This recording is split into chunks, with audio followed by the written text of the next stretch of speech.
કે ધારાસભ્યશ્રી પર કરવામાં આવેલા આક્ષેપો જો સાચા ન હોય તો ધારાસભ્યશ્રીએ પોલીસ એફઆઈઆર કરવી જોઈએ. ભારતીય જનતા પાર્ટીના આગેવાનો છંડોવાયેલા છે એવું ખુદ ધારાસભ્યશ્રીનું મેં મીડિયામાં નિવેદન સાંભળ્યું. કૌશિક વેકરિયા જે રીતે ભાજપને ગમે છે એ રીતે મહેન્દ્રભાઈ નથી ગમતા, એટલા માટે પગલા નથી લેવા.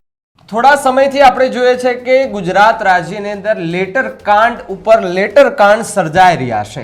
અમરેલીનો લેટર કાંડ આપ સૌને યાદ છે.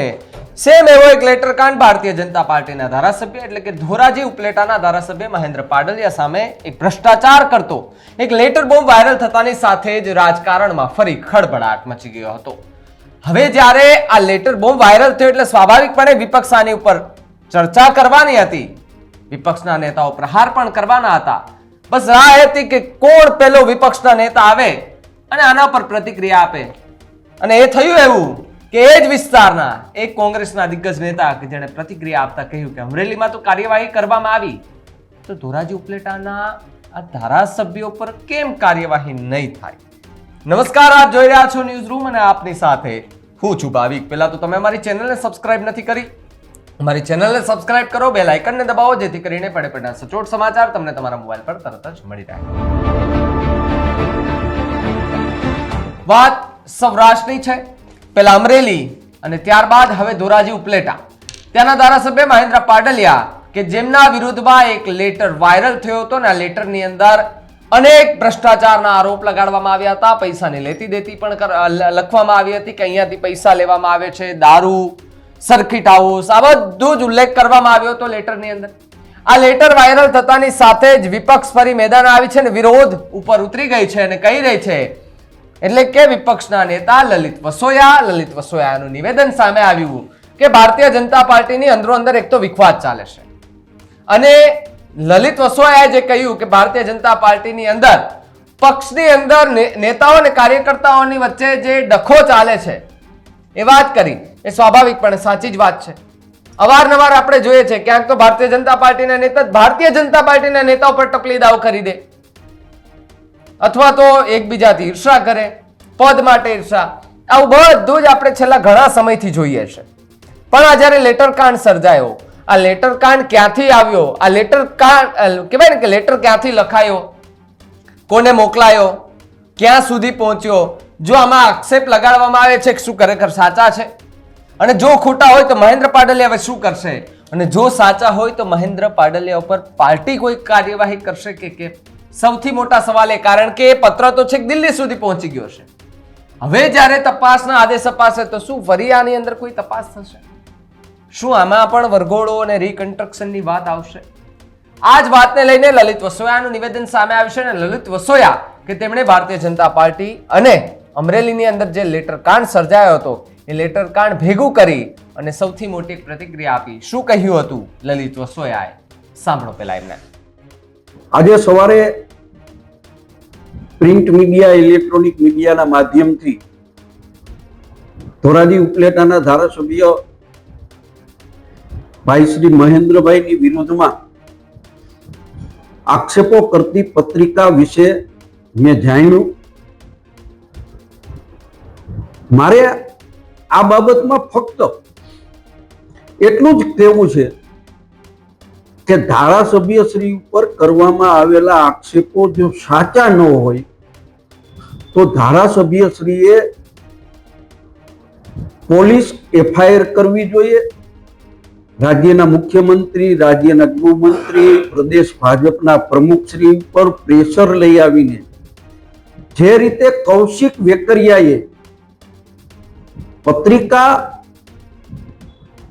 વિરુદ્ધમાં છપાણી અને જે રીતે એક્શનો લેવાના, પોલીસ પણ એક્શનમાં આવી, રાજ્ય સરકાર એક્શનમાં આવી, તો કૌશિક વેકરિયા જે રીતે ભાજપને ગમે છે એ રીતે મહેન્દ્રભાઈ નથી ગમતા, એટલા માટે પગલા નથી લેવાતા, આવી લોકમુખે ચર્ચા ચાલી રહી.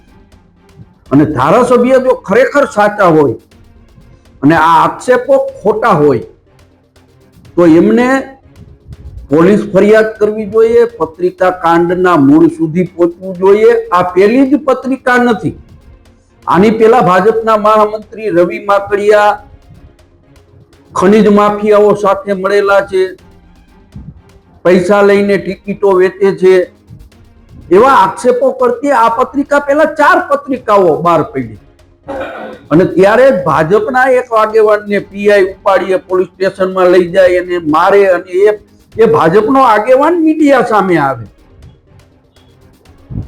તો આ પત્રિકામાં પણ ભારતીય જનતા પાર્ટીના આગેવાનો સંડોવાયેલા છે એવું ખુદ ધારાસભ્યશ્રીનું મેં મીડિયામાં નિવેદન સાંભળ્યું છે.